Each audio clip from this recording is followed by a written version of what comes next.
Oigan, Félix Salgado Macedonio, el impresentable senador morenista, que es el mandamás en Guerrero, el papá de la gobernadora, él iba a ser gobernador, pues como el INE lo descalificó por hacer trances con sus finanzas de campaña, pues entonces puso a su hija. Félix Salgado Macedonio ya habló de la entrevista que dio el jefe del cártel de los Ardillos a Latinus, en donde dice que financió la campaña de Morena para que él llegue, ¿no? ¿Qué dice? Escúchalo. Es lo del montaje falso, Ortega. Ese es un falso montaje, no es cierto. No es cierto. O sea, yo lo vi el montaje y no es cierto. Pues los obispos están diciendo. No, pues imagínate, si ese muchacho que está hablando se dio cuenta de eso en el 2006, pues ¿cuántos años tenía? 12 años, ¿o qué? Oye, ¿tú ves? Eso es para tontos. No, pero es que los obispos han convivido. Pues sí, los obispos han convivido con él, dicen claro que es él, y dicen tiene 48 años de edad. Entonces perfectamente bien, en el 2006 pudo haberme estado atestiguando que los Zetas le dieron dinero a la campaña de López Obrador. El más embarrado en todo esto es el señor, Félix Salgado Macedonio. Pues porque ese es el contacto ahí. Y yo vuelvo a hacerle la pregunta que le hice en Latinus a López Obrador. ¿Mete las manos al fuego por Félix Salgado Macedonio? ¿Usted puede asegurar que Félix Salgado Macedonio nunca se ha reunido, pactado y recibido dinero de los cárteles? Que conteste esas preguntas.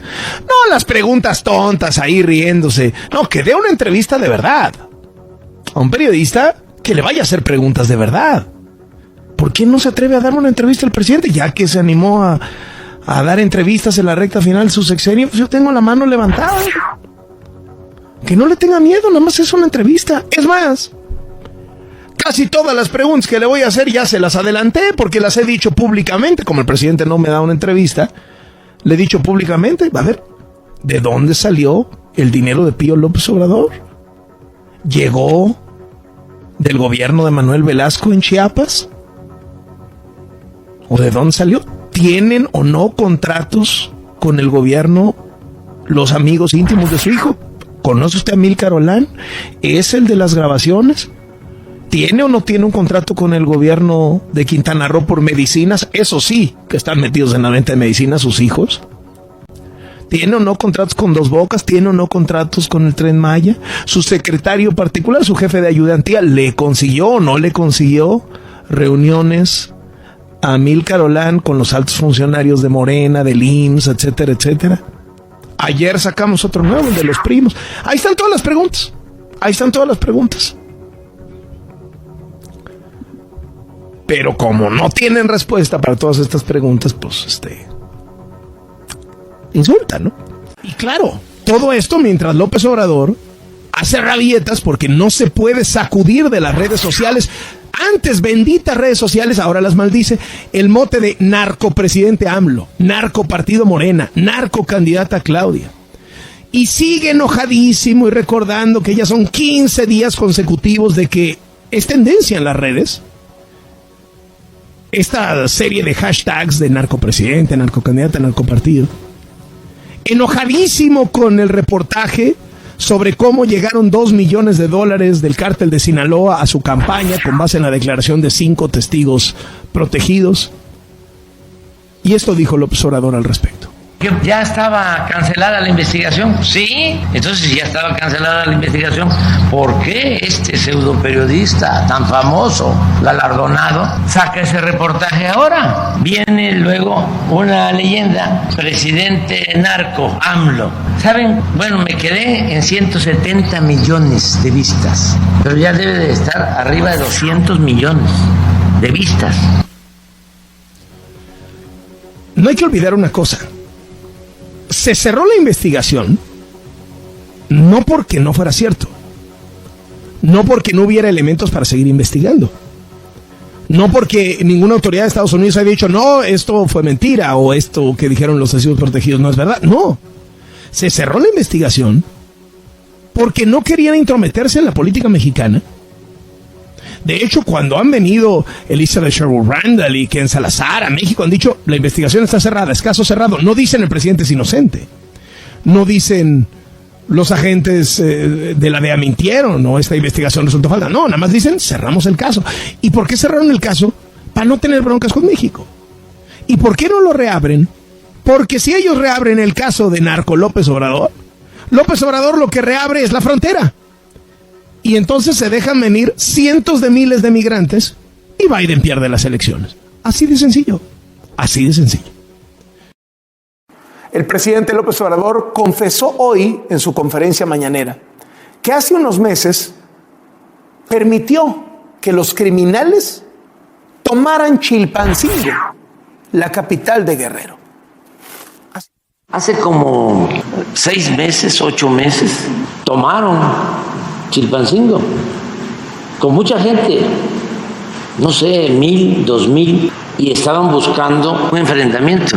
Y lo que hicimos fue no caer en la provocación. Se retiró la Guardia Nacional porque querían la confrontación. Entonces tomaron Chilpancingo. ¿Cuál es la instrucción que se da, presidente, cuando las Fuerzas Armadas, la Guardia Nacional está en que se evite caer en provocación?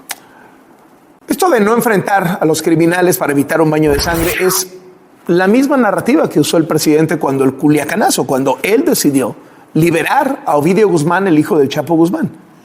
Abrazos, no balazos. La política que ha permitido que los narcos controlen cada vez más territorio, cada vez más rutas, cada vez más negocios.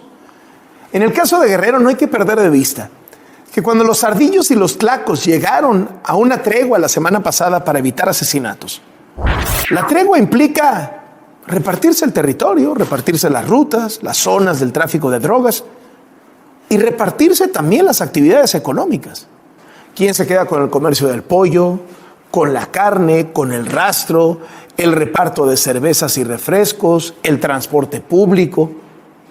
Es decir, lo que tenemos es el crimen organizado poniéndose de acuerdo en cómo se va a repartir el botín y las fuerzas federales como simples espectadores, con la orden presidencial de no hacer nada.